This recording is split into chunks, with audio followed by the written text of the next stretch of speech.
Je vais prendre la moitié de tes millions, y compris l'héritage de ta grand-mère, annonça Bradley, avec un sourire suffisant, sa voix résonnant dans la salle d'audience comme s'il annonçait les numéros du loto. La confiance dans son ton me donna la nausée, mais je me forçai à rester calme à ma place à la table des accusés. Je m'appelle Judith Crawford, j'ai 45 ans et je n'aurais jamais imaginé me retrouver dans un tribunal de divorce à Londres, à regarder mon mari depuis 5 ans tenter de me voler tout ce pourquoi j'ai travaillé toute ma vie. Bradley était assis de l'autre côté de la salle avec son avocat, l'air de quelqu'un qui avait déjà gagné au loto. Son costume coûteux, que j'avais bien sûr payé, était parfaitement repassé, et ses cheveux blonds étaient lissés en arrière de cette façon qui me charmait autrefois, mais qui me rendait désormais malade. Votre honneur, a poursuivi l'avocat de Bradley, mon client a droit à la moitié de tous les biens matrimoniaux, y compris l'important héritage que Madame Crawford a reçu pendant leur mariage. La mallette de l'avocat était remplie de documents, tous décrivant comment Bradley comptait s'enfuir avec l'argent durement gagné par ma grand-mère. J'ai vu les spectateurs présents dans la salle d'audience se pencher en avant sur leurs sièges, visiblement fascinés par ce qu'ils supposaient être un règlement financier colossal. Certains d'entre eux calculaient probablement les chiffres dans leur tête, se demandant combien Bradley allait empocher. Quelques journalistes étaient même venus, attirés par les rumeurs d'un divorce de plusieurs millions de livres sterling impliquant une femme d'affaires londonienne de premier plan. La juge Richardson, une femme sévère d'une soixantaine d'années aux cheveux gris acier, examina les premiers documents avec une expression neutre. Elle présidait le tribunal des affaires familiales depuis plus de 20 ans et j'imaginais qu'elle avait déjà vu toutes les astuces possibles et imaginables. Mais quelque chose me disait qu'elle n'avait jamais vu ce que j'étais sur le point de révéler. Bradley se tourna légèrement sur sa chaise pour m'adresser ce qu'il pensait probablement être un sourire victorieux. Son audace me fit bouillir le sang. C'était le même homme qui m'apportait mon café au lit, qui prétendait m'aimer pour ce que j'étais, et non pour ce que j'avais. 5 ans de mariage et tout cela n'avait été qu'un mensonge. La salle d'audience semblait oppressante, avec ses boiseries sombres et le poids des procédures judiciaires qui planaient dans l'air. Dehors, j'entendais au loin le bruit de la circulation londonienne. Les gens vaquaient à leurs occupations quotidiennes, tandis que ma vie était disséquée devant des inconnus. Je serrais mon sac à main plus fort, sentant l'enveloppe à l'intérieur qui allait tout changer. Madame Crawford, m'interpella le juge Richardson, avez-vous une réponse à ces accusations? Je me levai lentement, le cœur battant, mais plus déterminé que jamais. C'était le moment que j'attendais, le moment où la cupidité de Bradley allait enfin le rattraper. Votre honneur, je pense que la cour doit voir quelque chose. Avec le recul, j'aurais dû voir les signes avant-coureurs beaucoup plus tôt dans notre relation. Bradley m'avait séduite à un moment particulièrement vulnérable de ma vie. Je venais d'avoir 40 ans et je dirigeais mon cabinet de conseil, Brightvale Analytics, avec un succès modeste, mais peu de temps pour l'amour. Ma grand-mère avait été ma plus proche compagne jusqu'à sa mort, 3 ans avant ma rencontre avec Bradley, et je pleurais encore sa perte lorsqu'il est apparu lors d'une conférence d'affaires à Birmingham. Il était charmant, attentionné et semblait sincèrement intéressé par mon travail, qui consistait à aider les petites entreprises à optimiser leurs opérations. Vous êtes brillante, disait-il, en me regardant examiner des rapports financiers. Je n'ai jamais rencontré quelqu'un qui comprenne les chiffres comme vous. À l'époque, je pensais qu'il était impressionné par mon intelligence. Maintenant, je réalise qu'il calculait ma valeur nette. Notre relation amoureuse était un tourbillon de dîners coûteux et d'escapades romantiques. Bradley travaillait comme directeur commercial pour une entreprise pharmaceutique, mais il semblait toujours avoir de l'argent pour des rendez-vous somptueux. Je crois qu'il faut investir dans les personnes qui nous sont chères, disait-il lorsque je remettais en question ses dépenses. J'étais flattée par son attention et sa générosité, sans me rendre compte qu'il planifiait déjà sa stratégie d'investissement à long terme. Lorsque Bradley m'a demandé en mariage au bout de 8 mois, j'ai hésité. Ma grand-mère m'avait toujours mise en garde contre les hommes qui allaient trop vite. Mais Bradley était persévérant. La vie est trop courte pour attendre, insistait-il. Je sais ce que je veux, et je te veux toi. Sa demande en mariage était élaborée, un dîner privé sur la Tamise avec un quatuor jouant nos chansons préférées. La bague était magnifique, probablement d'une valeur supérieure à son salaire annuel, même si je n'y ai pas pensé à ce moment-là. Ma notaire, Patricia Holbrook, avait insisté pour que nous signions un contrat de mariage. Toute femme d'affaires qui réussit a besoin de protection, m'avait-elle expliqué. Ce n'est pas romantique, mais c'est pratique. Je me sentais mal à l'aise d'aborder le sujet avec Bradley, craignant qu'il pense que je ne lui faisais pas confiance ou que je me souciais plus de l'argent que de l'amour. Mais la réaction de Bradley m'a surprise. Il a ri et a balayé la question d'un revers de main, comme si ce n'était rien. Bien sûr, chérie, tout ce qui te met à l'aise. Je ne t'épouse pas pour ton argent, je t'épouse pour toi. Il a signé les papiers sans même les lire, en plaisantant sur le fait que l'amour n'avait pas besoin de clauses en petits caractères. Son attitude décontractée m'a convaincu que mes inquiétudes étaient infondées. Ce n'est qu'une formalité romantique, avait-il dit en griffonnant sa signature avec emphase, comme promettre d'aimer, d'honorer et de chérir, mais avec plus de jargon juridique. Je me souviens avoir été soulagée qu'il soit si compréhensif, si disposé à apaiser mes inquiétudes. Patricia avait rédigé l'accord avec soin, protégeant non seulement mes actifs existants, mais aussi tout héritage futur ou croissance de l'entreprise. La succession de ta grand-mère te reviendra un jour, m'avait-elle rappelé. Cela garantit qu'elle restera dans ta famille, là où elle doit être. À l'époque, je pensais qu'elle était trop prudente. Aujourd'hui, je réalise qu'elle avait vu juste. Le véritable choc est survenu 18 mois après notre mariage, lorsque j'ai reçu l'appel concernant la succession de ma grand-mère. Elle m'avait tout légué. Sa maison dans le Surrey, ses investissements, sa collection de livres rares, et 2,1 millions de livres sterling dans des fonds soigneusement gérés. C'était bien plus que ce à quoi je m'attendais, et cet héritage a transformé ma situation financière du jour au lendemain. La réaction de Bradley à cette nouvelle était révélatrice, même si je n'en avais pas saisi toute la portée à ce moment-là. Ses yeux s'étaient littéralement illuminés lorsque je lui avais parlé de l'argent. 2,1 millions, avait-il répété, comme s'il n'arrivait pas à y croire. Judith, nous sommes riches. La façon dont il a dit « nous sommes » aurait dû être mon premier indice. À partir de ce moment, les habitudes de Bradley en matière de dépenses ont radicalement changé. Il a quitté son emploi au bout de 6 mois, prétextant qu'il voulait explorer de nouvelles opportunités et être là pour soutenir ma réussite. En réalité, il a dépensé mon argent comme s'il s'agissait de son allocation personnelle. Il a acheté une voiture de luxe, soi-disant pour se créer un réseau. Il a investi dans le restaurant d'un ami sans me consulter, perdant 25 000 livres lorsque l'entreprise a fait faillite au bout d'1 an. Il a réservé des vacances coûteuses, s'est inscrit dans un club de golf exclusif à Wentworth et a commencé à s'habiller comme s'il avait toujours été riche. Chaque fois que je remettais en question un achat, il me rappelait que nous sommes partenaires et que les couples doivent se faire confiance pour les décisions financières. Le point de rupture est survenu il y a 6 mois, lorsque j'ai découvert que Bradley avait dit aux membres du club de golf que l'héritage était l'argent de la famille, qui nous appartenait à tous les deux. Il avait commencé à se présenter comme un investisseur et un entrepreneur, oubliant commodément de mentionner que tous ces investissements avaient été réalisés grâce à la fortune soigneusement préservée de ma grand-mère. Lorsque je l'ai confronté à ses mensonges et à ses dépenses, Bradley s'est montré sur la défensive, puis cruel. Tu agis comme si le fait que je me sois mariée à une femme plus riche était un grand secret, m'a-t-il rétorqué. Tout le monde sait que tu avais besoin de quelqu'un comme moi pour profiter de la vie. Avant notre rencontre, tu n'étais qu'une workaholic solitaire sans vie sociale. Ces paroles m'ont profondément blessée, car elles contenaient une part de vérité. J'étais seule, et Bradley avait apporté de l'excitation et de la compagnie dans ma vie. Mais j'ai réalisé qu'il jouait un jeu à long terme, se positionnant comme mon sauveur tout en planifiant systématiquement de réclamer tout ce dont j'avais hérité. Le coup de grâce a été lorsque j'ai trouvé des emails entre Bradley et son avocat discutant de la stratégie de divorce. Ils planifièrent cela depuis des mois, choisissant le moment opportun pour maximiser son règlement potentiel.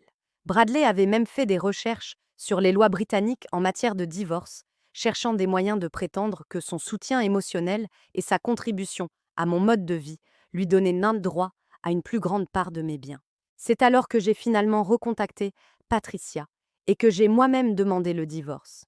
Je refusais de laisser Bradley contrôler le récit ou le calendrier. S'il voulait se battre pour l'argent de ma grand-mère, je lui en donnerais un.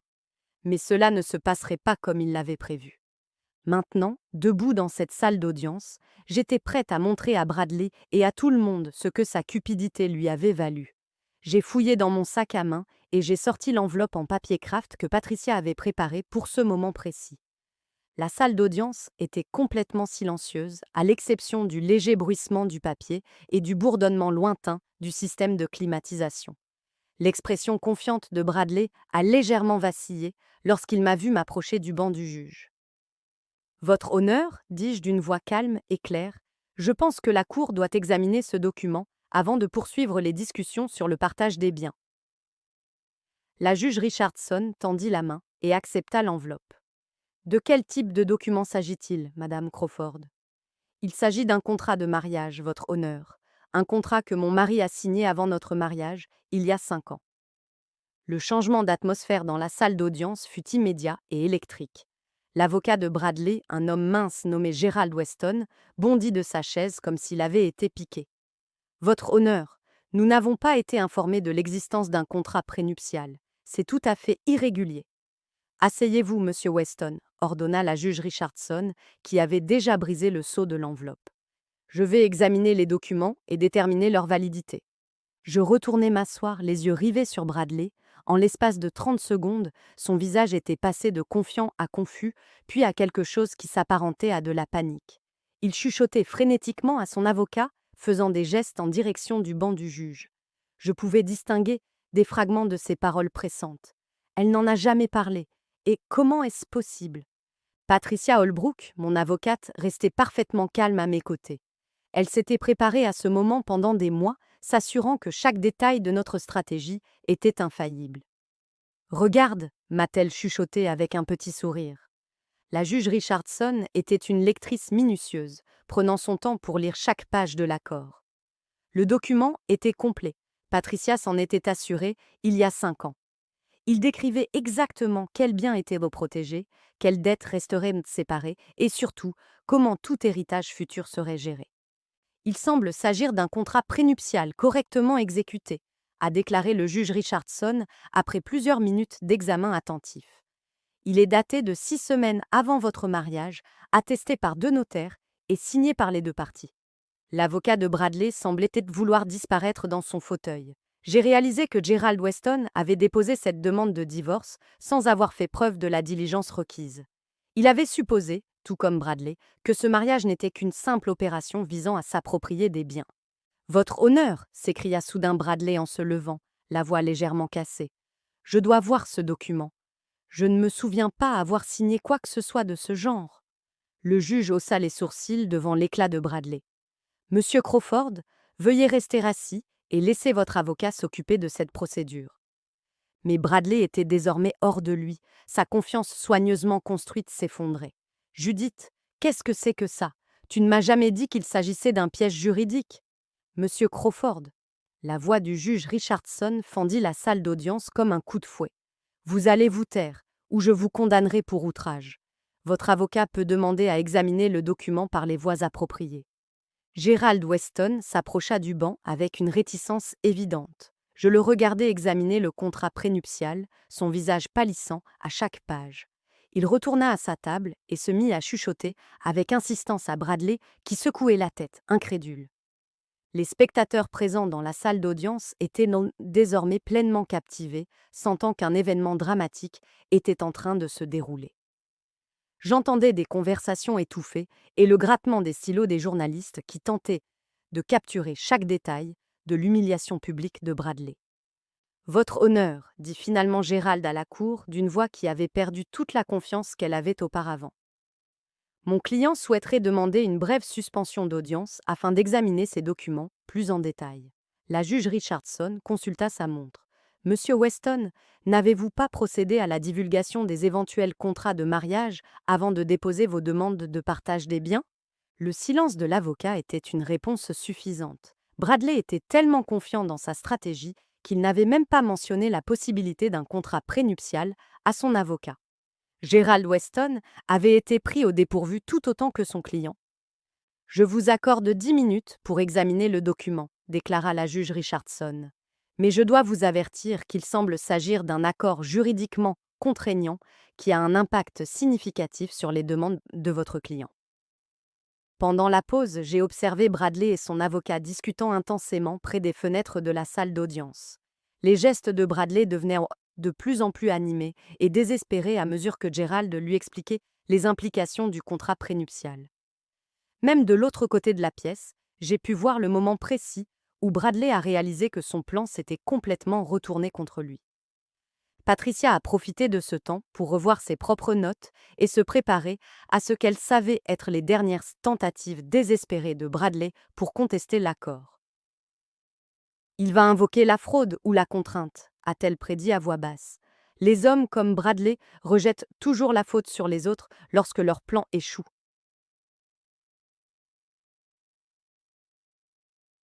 Elle avait raison.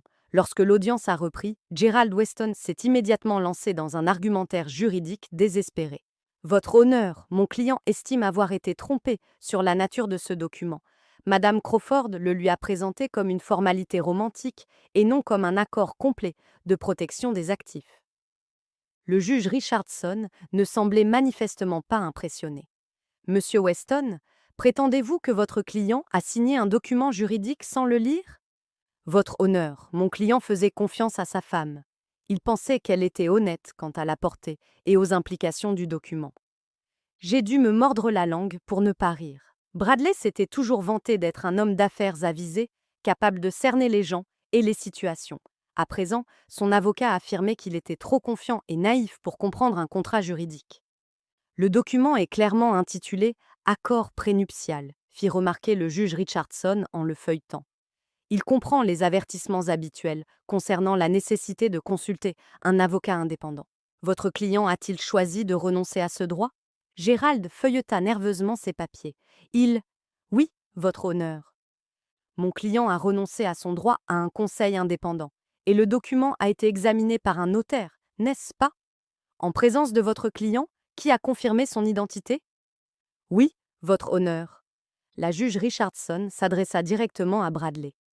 Monsieur Crawford, lorsque vous avez signé ce document, quelqu'un vous y a-t-il contraint ? Avez-vous subi une quelconque contrainte ou coercition ? Le visage de Bradley était rouge de honte et de colère. Non, votre honneur, mais je pensais qu'il s'agissait simplement d'une formalité administrative. Judith m'avait donné l'impression que cela n'avait aucune importance.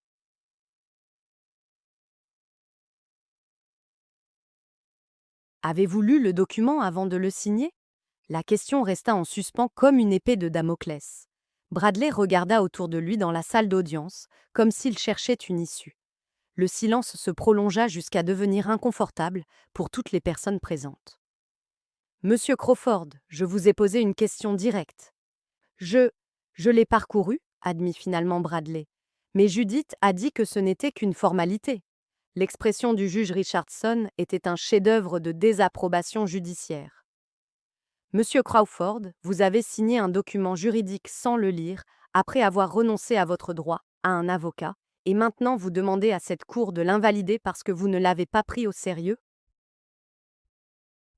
La salle d'audience était complètement silencieuse. Même les journalistes avaient beau cesser d'écrire, hypnotisés par l'humiliation publique de Bradley. Je ressentis une vague de satisfaction en le voyant se tortiller sous le regard scrutateur du juge. Votre honneur ? Gerald fit une dernière tentative. Nous pourrions peut-être faire valoir que l'accord est abusif compte tenu de la disparité dans. Monsieur Weston, l'interrompit le juge Richardson, avez-vous examiné les informations financières incluses dans cet accord prénuptial ? Gerald feuilleta à nouveau le document, cherchant manifestement quelque chose qui lui avait échappé. Il y a ici des informations financières très complètes, votre honneur. En effet, Madame Crawford a fourni une documentation complète sur ses actifs, ses revenus et l'héritage auquel elle peut prétendre. Votre client a signé des attestations confirmant qu'il avait examiné et compris toutes les informations financières.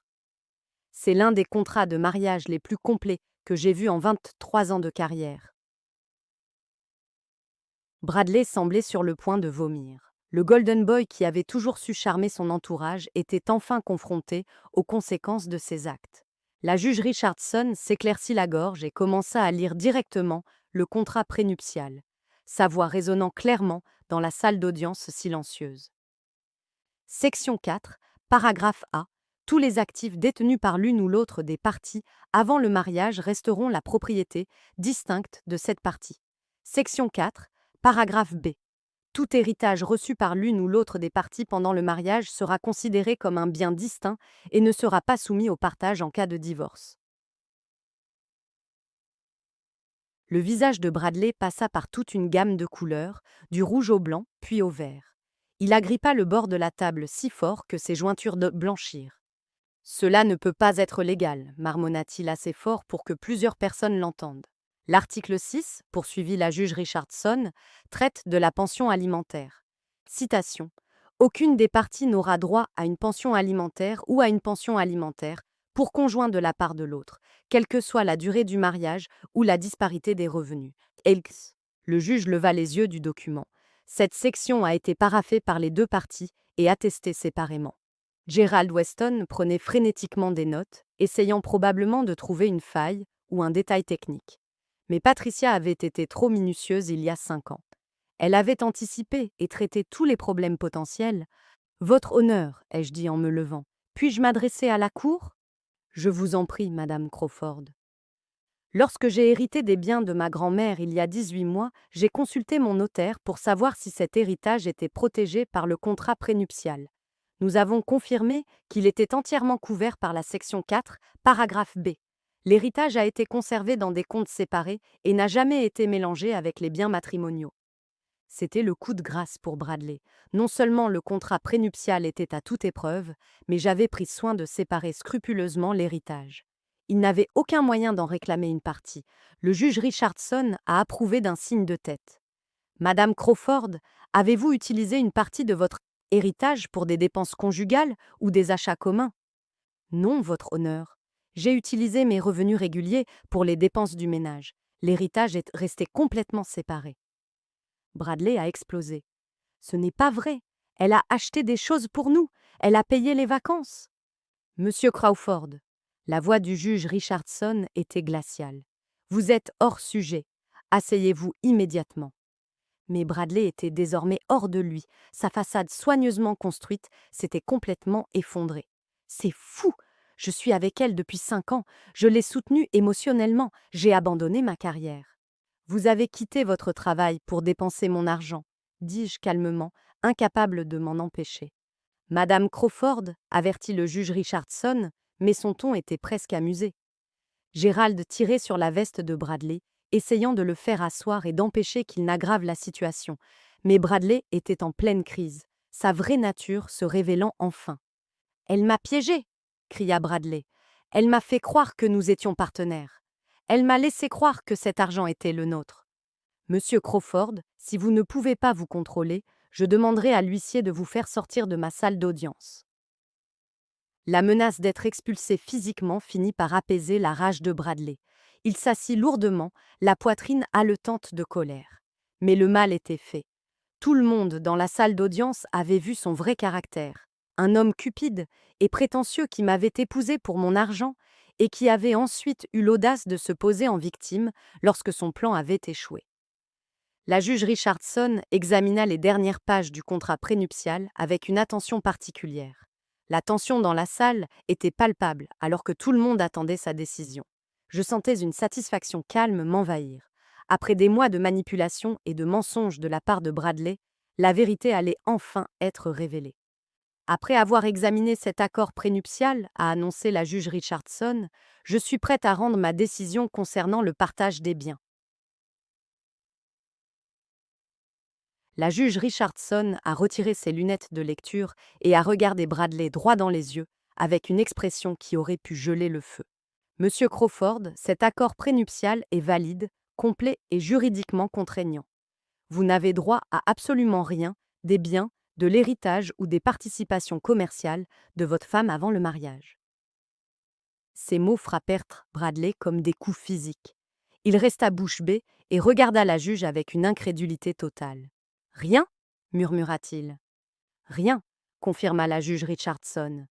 De plus, conformément à l'article 7 de cet accord, Toutes les dettes contractées individuellement par l'une ou l'autre des parties restent à la charge de cette partie. Madame Crawford, avez-vous des documents attestant des dettes contractées uniquement par votre mari? Patricia me tendit un épais dossier que je remis à l'huissier. Oui, votre honneur. Des dettes de carte de crédit, le prêt automobile, l'investissement raté dans un restaurant et les frais d'adhésion au club de golf pour un montant total d'environ 65 000 livres sterling. L'avocat de Bradley semblait peut-être vouloir disparaître complètement. L'affaire qui, selon lui aurait rapporté des honoraires substantiels, s'était transformée en un désastre complet. Monsieur Crawford, poursuivit le juge Richardson, non seulement vous ne recevrez aucun bien issu de ce mariage, mais vous restez personnellement responsable des 65 000 livres de dettes que vous avez accumulées pendant le mariage. La salle d'audience s'emplit de murmures et de chuchotements. J'entendis quelqu'un derrière moi étouffer un rire. En l'espace de 30 minutes, Bradley était passé de l'espoir de toucher des millions à la perspective de la faillite. Votre honneur, dit Bradley d'une voix à peine audible, cela ne peut pas être juste. 5 ans de mariage doivent bien compter pour quelque chose. Le sourire du juge Richardson était acéré. Cela compte pour quelque chose, monsieur Crawford. Cela compte comme une leçon coûteuse sur l'importance de lire les documents juridiques avant de les signer. Le marteau retentit avec une finalité qui résonna dans la salle d'audience comme un coup de tonnerre. La Cour accepte la demande de divorce déposée par Madame Crawford. Aucun bien ne sera transféré à Monsieur Crawford. Toutes les dettes individuelles restent à la charge de la partie qui les a contractées. L'audience est levée. Bradley resta assis, stupéfait, tandis que la réalité de sa situation faisait son chemin. Il avait passé 5 ans à se préparer pour ce moment, pour finalement découvrir que son plan était voué à l'échec, depuis le jour où il avait signé sans le lire le contrat de mariage. Les gens commencèrent à quitter la salle d'audience, mais je restai assise, observant le monde de Bradley s'écrouler autour de lui. Gerald Weston était déjà en train de ranger sa mallette, visiblement impatient de fuir cet embarras professionnel. Plusieurs journalistes s'approchèrent donc de moi pour obtenir des commentaires, mais Patricia les intercepta avec une efficacité rodée. « Judith » m'appela Bradley, alors que je me levais enfin pour partir. « Nous devons en parler. Ce n'est pas fini. » Je me suis retournée pour le regarder une dernière fois. « Bradley, c'était fini dès l'instant où tu as décidé de m'épouser pour mon argent, plutôt que de m'aimer pour ce que je suis. Ce n'est pas le contrat prénuptial qui a ruiné ton plan, c'est ta cupidité. » Son visage s'est décomposé lorsqu'il a pris conscience de la gravité de sa situation. Pas d'héritage, pas d'actifs, et une dette écrasante qui le poursuivrait pendant des années. L'homme qui avait charmé tout le monde tout au long de sa vie s'était finalement retrouvé dans une situation qu'il ne pouvait ni dissimuler, ni manipuler. Alors que je me dirigeais vers les portes du tribunal avec Patricia à mes côtés, je me sentais plus légère que je ne l'avais été depuis des mois. Le cauchemar était enfin terminé, et la véritable nature de Bradley avait été révélée aux yeux de tous. Il s'avère que la justice s'accompagne parfois d'une ironie poétique. La vie de Bradley s'est complètement effondrée dans les mois qui ont suivi notre divorce. Les 65 000 livres sterling de dette l'ont contraint à la faillite en moins de 6 mois, détruisant son crédit et lui rendant impossible le maintien de son train de vie.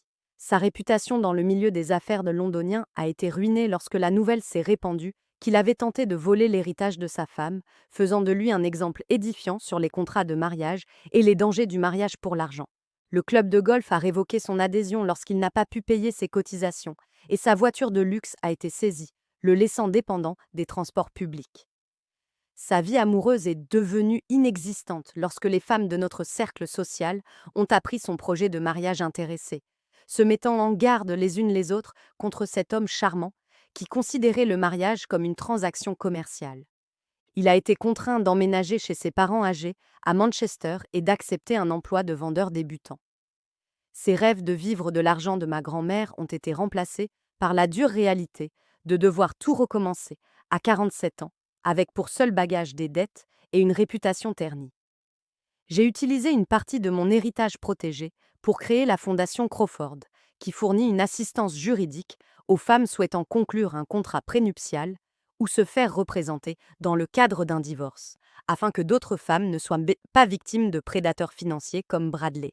En repensant à mon parcours de femme confiante à divorcer émancipée, J'ai réalisé que la sagesse de ma grand-mère en matière de protection du patrimoine familial m'avait sauvé de bien plus qu'une simple perte financière.